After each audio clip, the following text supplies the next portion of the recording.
Bonjour à tous et bienvenue sur ce nouveau numéro de Nature & Co. Pour ce nouvel épisode, je vous propose d'en savoir un petit peu plus sur le volet principal de Renatura Congo, qui est la libération des tortues marines. En effet, nous allons circuler entre le wharf à Pointe-Noire, mais aussi ici où je me trouve à la Pointe Indienne, pour partir à la rencontre de 3 acteurs impliqués dans la libération des tortues marines pour Renatura Congo. Je vous propose tout de suite de partir à leur rencontre pour en apprendre un petit peu plus sur leur travail et comment ils s'impliquent au quotidien pour libérer les tortues ici en République du Congo.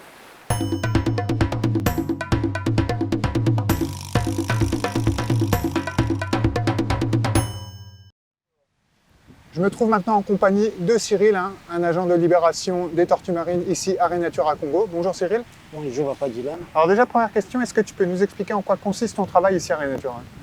Moi, mon travail consiste d'aller de plage en plage, aller vers la rencontre des pêcheurs. Donc le but est de voir premièrement ce qu'ils ont eu comme poissons et leur demander ce qu'ils ont vu au large. Et en plus, prendre les données des poissons, ce qu'ils ont vu au large comme les quantités, j'imagine. Non, je relève la quantité de poissons qu'ils ont eu.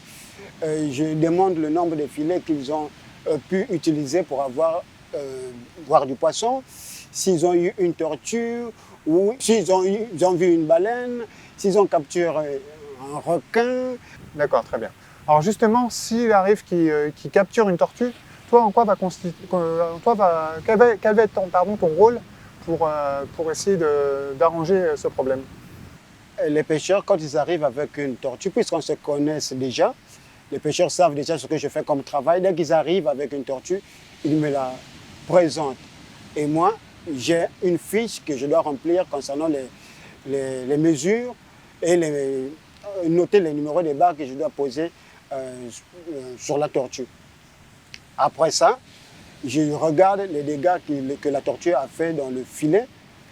Si c'est 1 mètre, je mentionne sur la fiche, une fois la direction, on me remet les 1 mètre ou les bobines que je remets aux pêcheurs. C'est le deal entre l'association Renatura et les pêcheurs. D'accord, très bien. Merci déjà pour ces explications, Cyril.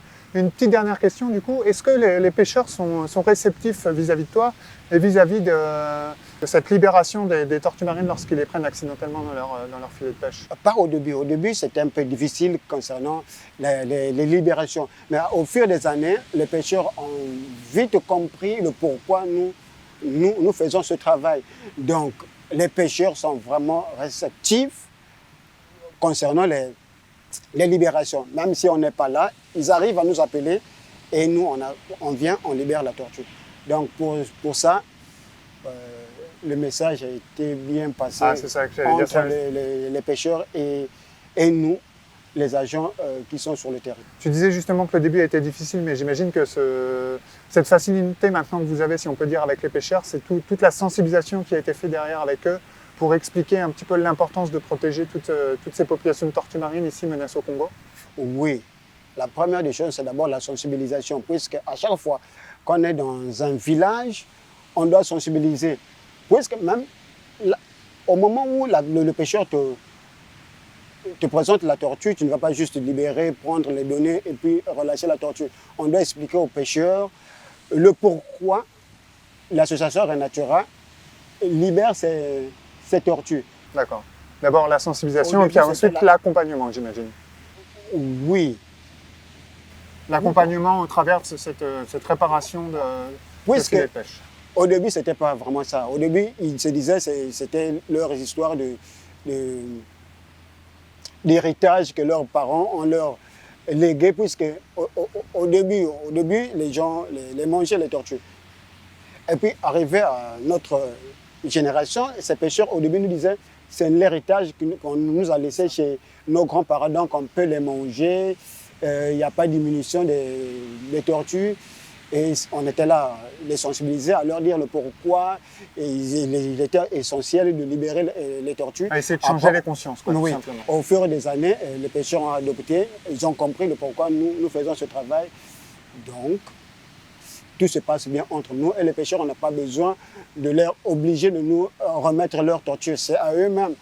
C'est eux-mêmes les pêcheurs. Oui, c'est ça important, c'est que la démarche vient d'eux-mêmes, quoi. Oui. Très bien, bah, vraiment merci beaucoup Cyril pour ces explications et j'espère qu'on se retrouvera très vite pour un nouveau numéro de Nature & Co.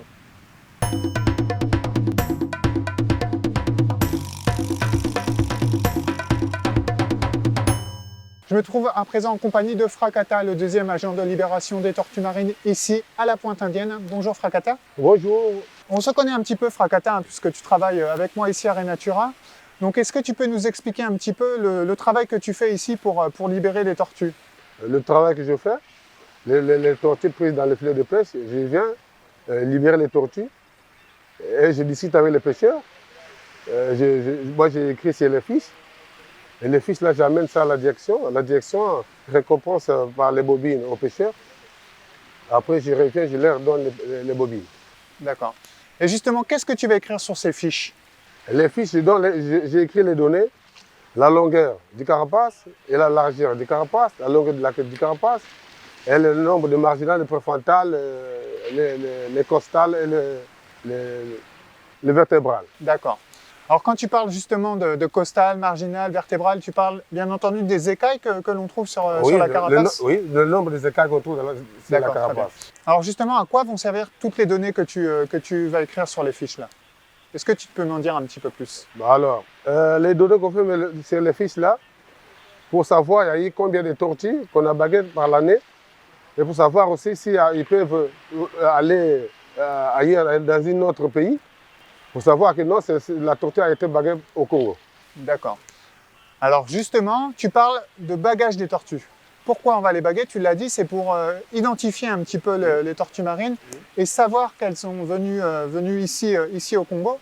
Mais pourquoi c'est important de les baguer pour pouvoir les protéger ensuite derrière? On les protège pour ne pas se disparaître. Ah, pour ne pas qu'elles disparaissent. Donc, tu es en train de nous expliquer un petit peu que les tortues ici au Congo, elles sont en train de disparaître. Oui. Pourquoi? Maintenant, ça disparaît parce que quand les braconniers, soit les pêcheurs, dans le temps, quand ils arrivent là, ils prennent ça, ils mangent. Mais comme on a défendu, il faut les protéger, ça envoie des disparitions. Pour que nos enfants puissent aussi connaître ce qu'est l'espèce de la tortue marine au Congo. D'accord. Dernière question, quand tu dis je vais discuter avec les pêcheurs, de quoi vous discutez avec les pêcheurs? Est-ce que tu les sensibilises à la protection des tortues par exemple? Oui, je les explique que les tortues en voie de disparition, nous devons nous protéger les tortues. Ça en voie de disparition parce que les enfants et nos petits-fils pour connaître aussi qu'il y a eu aussi des espèces. Parce que si on les mange, soit on les vend, nos petits-fils ne vont pas connaître qu'il y avait des tortues olivates, soit des vertes, imbriquées, kawan, lutte, dans le littoral congolais. D'accord, très bien. Alors, justement, pardon, je t'ai coupé. Cyril nous expliquait tout à l'heure qu'effectivement, auparavant, il y a beaucoup de Congolais qui mangeaient les tortues. Aujourd'hui, c'est un petit peu moins le cas. À ton avis, pourquoi? Pourquoi aujourd'hui, les tortues sont un petit peu moins mangées qu'il y a quelques années? Alors, ce que les pêcheurs, dans le temps, ils mangeaient ça, mais ils ont compris que les tortues, il faut les protéger. Et après, bon, ils reçoivent quelques bobines pour arranger leur filet. Justement, comment on évalue un petit peu les dégâts que les tortues peuvent causer dans les filets des pêcheurs? Comment Renatura arrive à évaluer ça? Est-ce que tu connais? Dès qu'ils accostent avec leurs tortues, nous on prend la tortue, on les bague, on relâche et on voit l'état du filet. Si c'est 3 bobines ou c'est 2 bobines, le dégât là, on écrit 3 bobines dans la... Vous estimez en fait les dégâts qui ont été causés par les tortues. Bah, écoute, merci Fracata pour ces explications un peu plus précises du travail que tu peux mener ici à la Pointe-Indienne, pardon. Et j'espère qu'on se retrouvera très vite pour un prochain numéro de Nature & Co.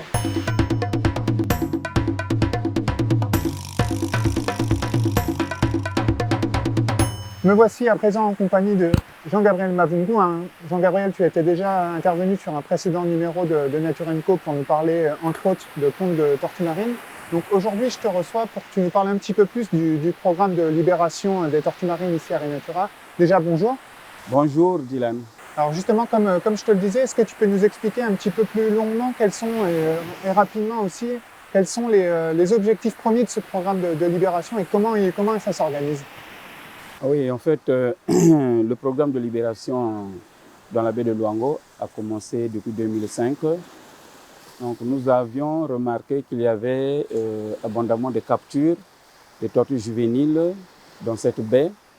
C'est pourquoi Renatura a mis en place un programme de libération de ces espèces et de tortues qui sont capturées dans les filets de pêche artisanale.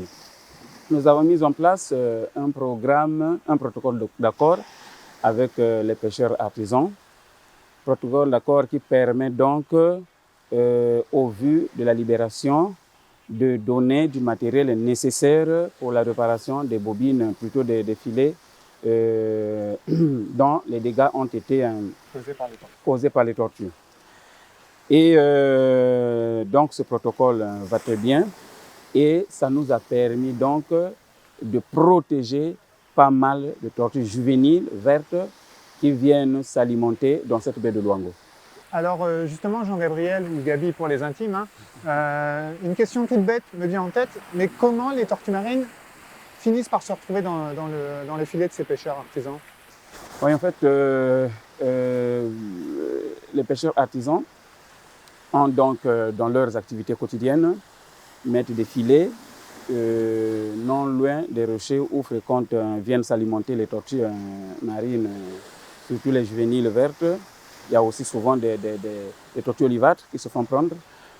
Et ces filets sont comme des pièges pour ces espèces, parce que c'est leur milieu naturel, parce que c'est là où ils s'alimentent, c'est là où elles vivent. Et finalement, elles se font capturer dans ces filets placés par les pêcheurs artisans. Donc c'est aucunement ni la faute des tortues, ni la faute des pêcheurs que les tortues se retrouvent dans ces difficultés-là. Non, c'est la faute ni pour les tortues, ni pour les pêcheurs. Finalement, hein, c'est quelque part, en fait, les pêcheurs aussi sont un peu responsables parce que lorsqu'on étale, on aligne les filets, là où s'alimentent les tortues marines, finalement, il y a des prises qui vont se faire prendre. Les pêcheurs savent qu'ici, fréquentent les tortues marines et s'ils pouvaient éloigner un peu plus leur filet, peut-être qu'on aura moins de captures. D'où l'importance de les sensibiliser, comme ont pu l'expliquer Cyril ou Fracata. Oui, effectivement, d'où l'importance de sensibiliser, parce que c'est que la sensibilisation, c'est le pilier même de cette activité, la communication, c'est avec les pêcheurs. Et le lien avec les pêcheurs. Et bien entendu, le lien avec les pêcheurs, avec la sensibilisation, on ne s'arrête pas. On ne s'arrête pas. Il y a plus de 10 ans que nous le faisons. Ça donne quand même des fruits, mais il faut continuer à sensibiliser les pêcheurs et aussi la population locale. Très bien, merci Gabi. Et du coup, dernière question, très simple. Est-ce que tu sais à peu près, en moyenne, combien de tortues Renatura peut libérer par an? Oui, en fait, jusqu'en 2012, on arrivait à libérer jusqu'à 1000 tortues. 1000 tortues, mais actuellement, on est autour de 200 tortues par an. Et en fait, les raisons, on ne les sait pas encore, mais les captures décroissent d'année en année. D'accord. Bah, très bien, merci beaucoup Gabi pour ces explications complémentaires. Et pourquoi pas, on pourrait imaginer à très vite pour un prochain numéro de Nature & Co. Merci beaucoup pour toi aussi, Dylan. Avec grand plaisir. Voilà, ce 27e numéro de votre magazine environnemental est à présent terminé. J'ai été très heureux de vous faire découvrir avec un petit peu plus de précision le programme de libération de Renatura Congo. J'espère que vous en avez appris un petit peu plus sur les tortues marines, mais aussi sur les différentes menaces et surtout sur l'importance de les protéger ici en République du Congo. Je vous dis à très vite pour un prochain numéro.